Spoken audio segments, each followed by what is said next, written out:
When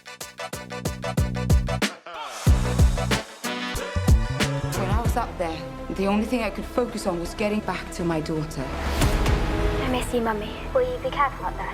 Mummy, who was that? That was you and me right before the accident. That was not me. Oh, well, I mean, the show is basically about a mother who happens to be an astronaut and her relationship with her daughter who happens to have been left on Earth, and something terrible goes wrong up there, and it's a real battle to get home. And once she is home, that's where the war really begins to fight to get back to her daughter, because maybe when she's been up there, something has shifted and it's not quite the same as it was before.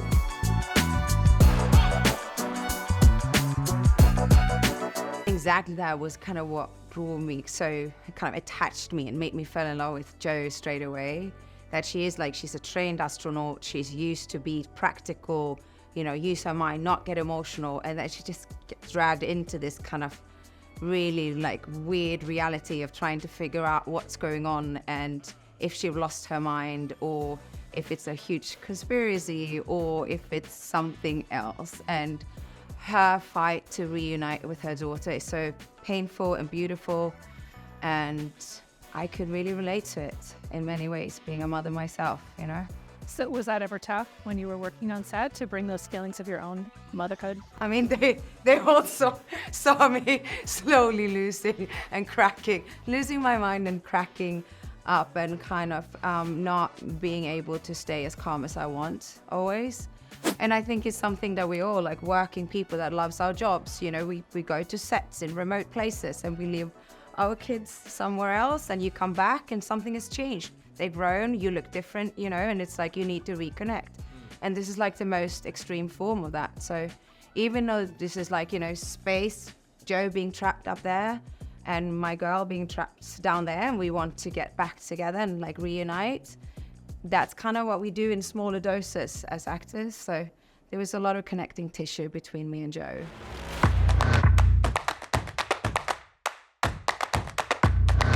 Well, I'm a relatively new parent, so the whole family dynamic of losing people was actually pretty tough for me. We weren't filming where I live, so I'd have to leave my family and come and film. And in the end, the best thing you can do is just sort of, you have to accept that this is what's happening and then hope that you can use it somewhere on film. But, you know, I feel like it's a pretty universal theme of people sort of slightly not quite connecting and not understanding why that's happening and trying so hard to connect, and then sort of somehow it gets worse as a result.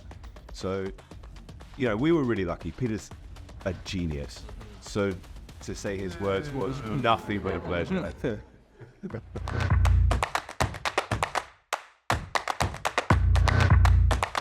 I remember doing an audition, and Michelle, in her brilliance, said, "Are you athletic?"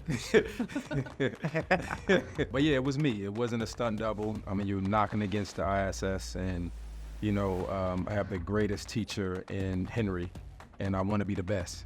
And you know, what we're working on can shift all of humanity. And so being an astronaut up there, and it's not easy. I have a line that Peter wrote. I don't know if it's kept in there, but he said, you know, Paul says, you know, I work so hard every second, every minute, every hour. I worked harder than. So when the catastrophic event happens, then not only dealing with the psychology of something went wrong, but I'm also dealing it happened on my watch. And I usually don't get those chances to be up there. And now I'm hearing it happen on my watch. So Paul goes on a journey of really the regret, the grief, the loss. And, you know, it was a wonderful thing to play all those different colors.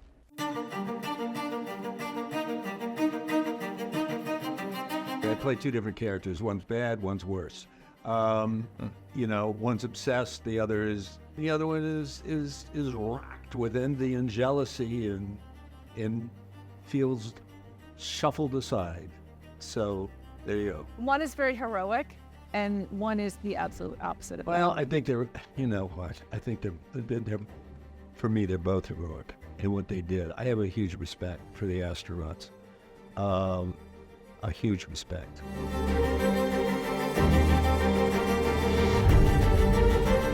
It was amazing. It was a collaborative effort from an awesome team. Marcus Broderer, our cinematographer, Andy Nicholson, our production designer, and this incredible cast. And it was probably the most challenging thing I've ever done, creating Zero G.